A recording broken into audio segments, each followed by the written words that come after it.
Door capping. Measure the door frame to see how much needs to be cut out of the capping.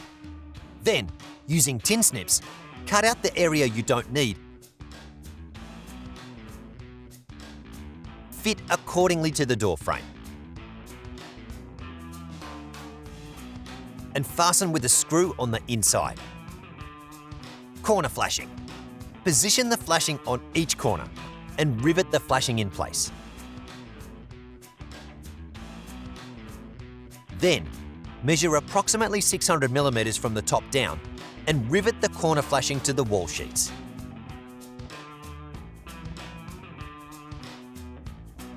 Repeat the same process when putting the flashings over the door frame.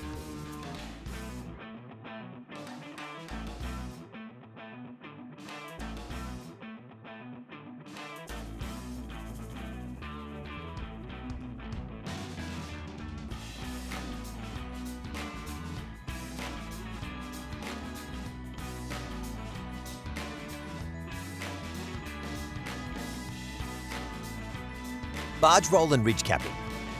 When attaching the barge roll to the roof sheets, first cut out a small notch so that the post cap fits securely onto the barge roll. When attaching the barge roll, be sure not to over-fasten, as it will cause the barge roll to ripple. Now, measure 600mm from the top. Then, using the 12x35mm self-drilling screws with Neo washers, fasten the barge roll to the roof. Grab your ridge capping and fit it along the roof and over the barge rolls. Fasten the ridge capping with the 12x35mm screws, drilling into every fourth crest of the roof sheet and into the ridge beam underneath.